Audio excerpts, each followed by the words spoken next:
Воздух напоен настоем свежим, солнышко встает над нашим краем, день и ночь плывет над птичьим раем, в криках уток, запахе медвежьим. Летом и зимой земля опрятна, даже белоснежные сугробы там особой, самой чистой пробы, скрыть нельзя и маленькие пятна. Такой увидел поэт Семен Данилов свою родную землю, свою Якутию.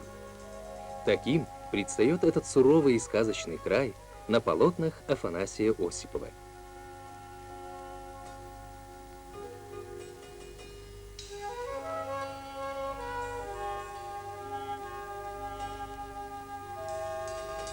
Здравствуйте, дорогие телезрители! Кинолетопись Якутии выходит в эфир из галереи народного художника СССР, академика Академии художеств СССР, всемирно известного деятеля культуры и искусства Афанасия Николаевича Осипова. И разговаривать сегодня о таком великом человеке мы будем с народным поэтом Якутии Натальей Ивановной Харлампиевой. Большой поэт вспоминает о большом художнике. Вы знакомы были очень много лет. Вот о чем вы говорили, когда встречались с Афанасием Николаевичем? Наше знакомство началось с того, что мы поехали в совместную поездку на его родину, в Горную Луз. И вот с тех пор мы с ним стали как-то дружить, и его отношение ко мне было особым, потому что он вырос в одном Аласе с братьями Даниловыми, Семеном Петровичем и Сафроном Петровичем, почитал их за старших братьев, во всем брал с них пример в детстве. Они его наставляли на учебу, вот когда он поехал в Москву. И по жизни они ему много советовали, помогали. Короче, он всегда принимал их за старших братьев. У Семена Петровича ко мне было особое отношение. Он вообще опекал всех молодых тогдашних людей, которые входили в литературу, а ко мне относился особенно, потому что где-то совпадала тональность нашей поэзии, видение мира. У него есть стихотворение, посвященное мне. И, видимо, вот это отношение Даниловых он каким-то образом Афанасий Николаевич воспринимал и тоже принимал меня практически как они, как сестру.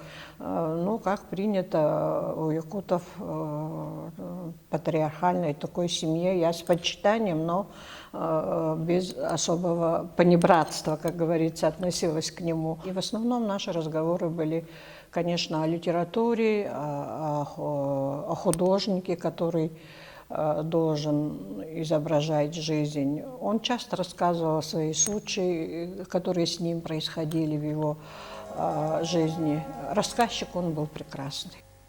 Афанасий Николаевич Осипов, член-корреспондент Академии художеств СССР, народный художник Российской Федерации, заслуженный деятель искусств Якутской АССР. Сегодня это имя известно далеко за пределами нашей страны. Истоки творческой судьбы художника Осипова берут начало от судьбы народной, и поэтому присвоено ему высокое звание «народный». Творческий путь Осипова-художника начался рано. Образование он получил в Московском художественном институте имени Сурикова, глубоко усвоив традиции русского классического наследия, лучшие образцы современной якутской живописи. Персональные выставки Осипова экспонировались в Братиславе и Праге, в Монгольской Народной Республике. Сегодня она открывается в столице Якутии. Сила искусства Афанасия Николаевича Осипова в том, что оно понятно и близко каждому, что оно национально по характеру и интернационально по духу, свидетельствует одна из записей в книге отзывов. Многие картины Афанасия Николаевича, такие как «Окраина Самона», «Песня Гоби», приобретены Государственной Третьяковской галереей.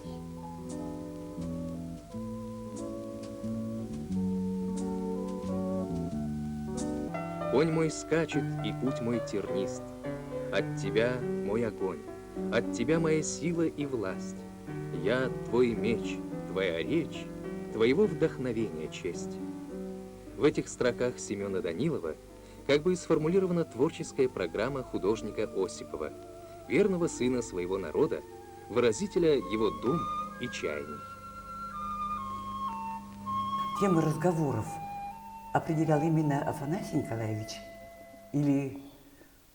Ну, поскольку он старше, конечно, я больше слышала его, и у него ко всему какому-то проблемному вопросу или сегодняшней ситуации всегда находился какое-то воспоминание, какой-то разговор по этому случаю. Поэтому с ним всегда было интересно. Но иногда, может, говорила и я, но мне, например, все, что вспоминается, больше, конечно, я слушала его, пыталась вобрать себя.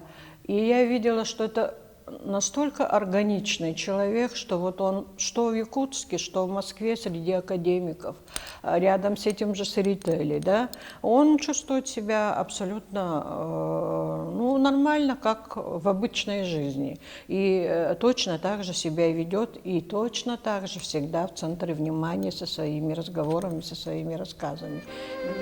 Продолжается работа над групповым портретом народных писателей Якутии. Николая Егоровича Мардинова, Владимира Михайловича Новикова, Серафима Романовича Кулачкова, Дмитрия Кононыча Сивцева.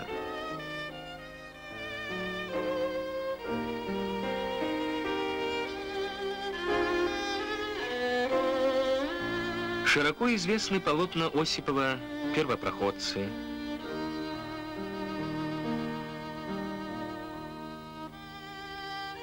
строительство дома в Мытахе, кстати, родном селе художника, труженик. Этим же словом с полным правом можно назвать и самого Афанасия Николаевича. У него вот не было вот этой замкнутости на своем этносе, на своем народе, внутри республики. Ему все было открыто. И у него друзья были повсюду. И за границей, начиная там Болгарии, Италии и так далее, Монголии. В бывших странах СНГ у него везде были такие друзья, которые были рады его принять и предоставить ему условия для работы. И вот эта его коммуникабельность и открытость и умение в творческом плане быть востребованным не только у себя, а вот за пределами и у других художников иметь очень большой авторитет, это, конечно, мог только он, наверное. У вас вышло философское эссе, которое вы же назвали, наверное, да, «Гражданин мира», о великом человеке. И вот скажите, вот со временем произошла ли какая-то переоценка ценностей еще? Может быть, что-то отшлифовалось, да, что-то ушло, что-то добавилось? Когда он был жив, когда был рядом, когда можно было ему просто позвонить, там, встретиться, поговорить, спросить что-то, какие-то общие дела, это воспринималось как должное. Никоим образом в голову не входило, что я общаюсь с великим человеком. А вот сейчас я понимаю, что эта судьба мне подарила действительно общение и дружбу с великим человеком, который воспринимал жизнь так, как мне сегодня с высоты своего возраста хотелось бы воспринимать, но не всегда это получается. А он был выше бытовых, выше каких-то таких жизненных обстоятельств, и всегда у него главным делом его жизни была живопись, было дело, которому он служит. Это было главное, и он все подчинял этому. Поэтому, конечно, переоценка произошла, и я думаю, что его имя, его авторитет и сегодня служит народу, его народу, нашему народу. В любом большом городе, будь то европейские, азиатские города и так далее, когда вы приезжаете в гости и так далее, всегда с большой гордостью эти народы, эти страны показывают свои музеи, прежде всего.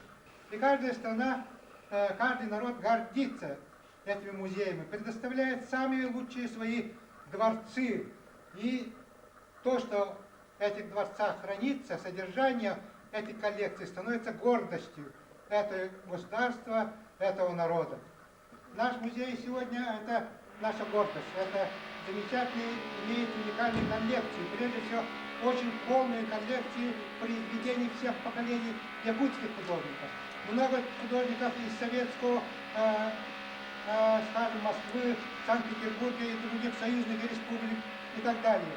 И, кроме того, имеет прекрасные коллекции западноевропейского искусства, которые нам оставил коллекционер, замечательный энтузиаст Михаил Федорович Габышев, имя которого носит наш музей. Это школа, прежде всего.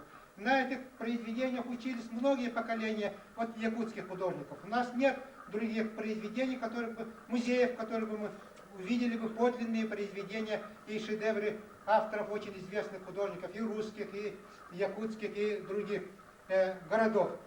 Мы не часто бываем сейчас, особенно вот в Москве, в Санкт-Петербурге, где коллекции замечательные, особенно вот учащаяся молодежь, которая хочет посвятить себя профессиональному искусству, должны досконально знать каждое произведение, знать каждого автора, что он хотел сказать, что он хотел выразить, какие средства он использовал для того, чтобы создать это цельное, интересное художественное произведение, которое было создано десятки лет назад, а волнует сегодня нашего современного зрителя.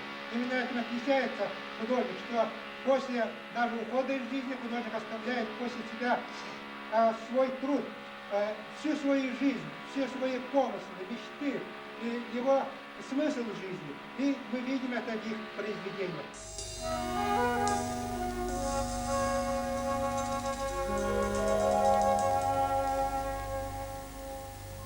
Самый вы счастливый человек. Мы общались с Афанасием Осиповым, одной из самых больших величин в культуре, в художественной культуре Якутии.